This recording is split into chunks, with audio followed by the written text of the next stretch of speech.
Hello बच्चों, कैसे हो आप सभी। होप करती हूँ कि सभी बहुत अच्छे होंगे और अपनी अपनी पढ़ाई काफ़ी अच्छे से कर रहे होंगे। मैं आप लोग के लिए फिर से एक नया टॉपिक लेकर आई हूँ, लिगेंड, जो कि बहुत ज़्यादा इंपॉर्टेंट टॉपिक है, क्योंकि इस चैप्टर में 2-3 ही टॉपिक जो हैं वो बहुत ज़्यादा इंपॉर्टेंट है। तो उनमें से एक लिगेंड भी है। और मैं आपको बताऊँ, इस वीडियो में मैं आपको लिगेंड से रिलेटेड सारे क्वेश्चन कवर करने की कोशिश करूँगी, क्योंकि कभी कभी लिगेंड सीधा ना पूछ के एक दंतुर लिगेंड और द्विदंतुर लिगेंड को पूछा है, मैंने देखा है क्वेश्चन पेपर आपका। तो मैं इसको भी एक दंतुक और द्विदंतुक भी लेकर आई हूँ, और उसमें भी मतलब किस तरीके से आप लिखेंगे वो मैं आपको बताऊंगी। कभी कभी ये भी पूछ देता है कि संयोजकता के आधार पर लिगेंड कितने प्रकार के होते हैं, तो ये आपको खुद से ही लिखना होता है कि 3 प्रकार के होते हैं, एक दंतुक, द्विदंतुक और बहुदंतुक, और सबके एग्जाम्पल आपको लिखने होंगे।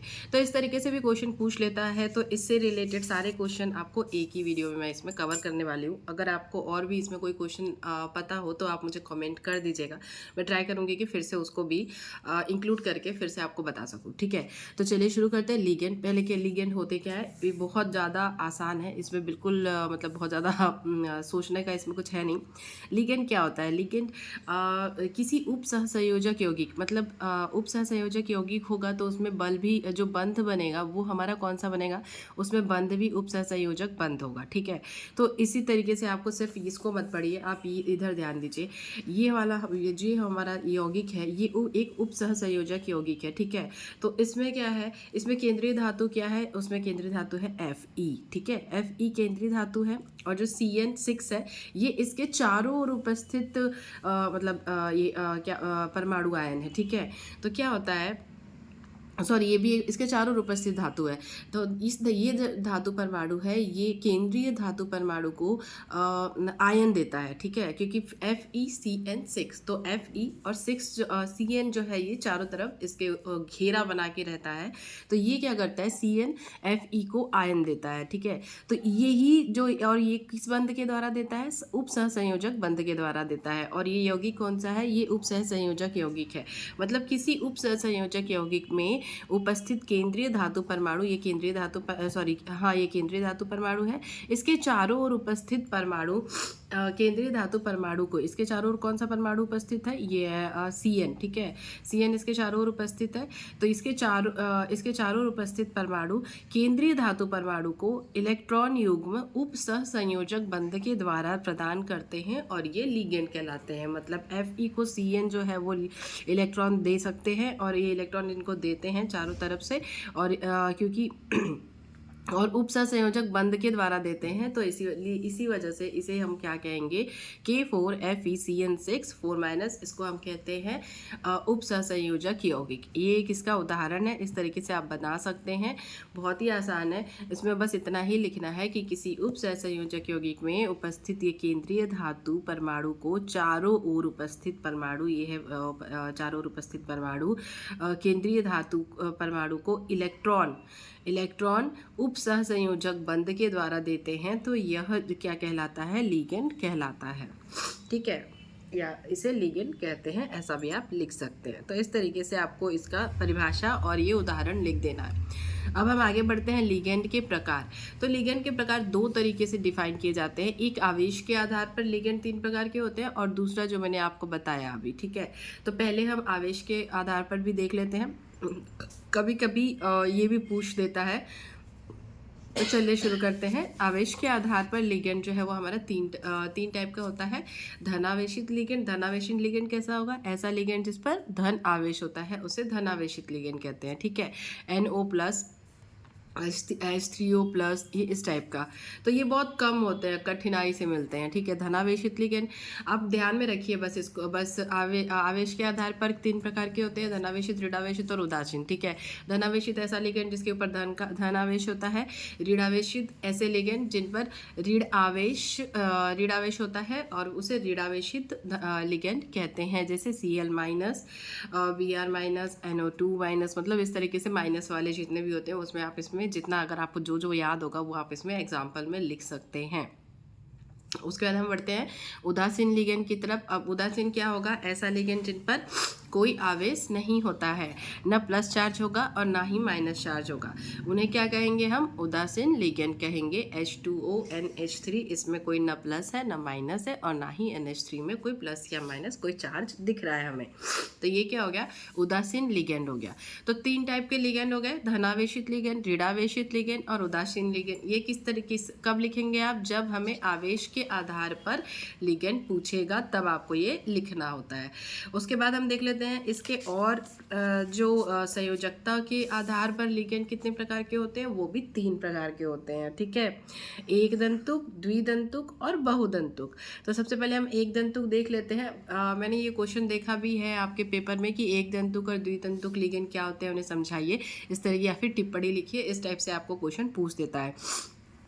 तो चलिए लेकर शुरू करते हैं। एक दंतुक लिगेंड क्या होता है? वह लिगेंड जिसके पास केवल एक दाता परमाणु होता है। ठीक है, मतलब एक ही होता ही है उसके पास, ऐसा दाता परमाणु एक ही होता है, मतलब उस परमाणु को वो क्या कर सकता है? दे सकता है। ठीक है, तो देने वाला उसके पास कितना होता है? एक ही होता है, एक से ज़्यादा वो नहीं दे सकता, बोल देता है भैया मेरे पास नहीं है।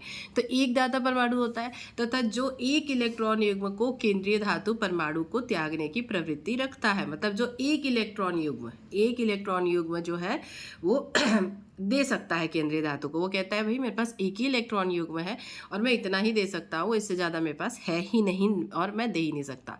वो क्या कहलाता है? एक दंतुक लिगेंड कहलाता है, जो एक इलेक्ट्रॉन युग्म केंद्रीय धातु पर, क्योंकि सभी केंद्रीय धातु परमाणु को ही देंगे, ये तो आपको पता ही है।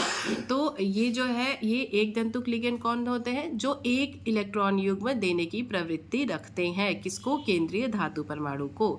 तो ये क्या कहलाते हैं? एक दंतुक लिगेंड कहलाते हैं। जैसे ये लिगेंड धनायन, ऋणायन या उदासीन अणु हो सकते हैं, कोई भी हो सकते हैं, बस लिगेंड जो परमाणु देने की प्रवृत्ति, इलेक्ट्रॉन देने की प्रवृत्ति रखते हो। ठीक है, तो H3O plus Cl minus H2O, मतलब ये पॉजिटिव भी हो सकता है, निगेटिव भी हो सकता है और उदासीन भी हो सकता है। इसके बाद हमारा क्या आता है? इसके बाद हमारा आता है द्विदंतुक लिगेंड। ठीक है, ये अब नाम से ही पता चल रहा है, जब हमने एक दंतुक में पढ़ा कि एक इलेक्ट्रॉन युग्म देने की प्रवृत्ति रखता हो, तो द्विदंतुक क्या रहेगा?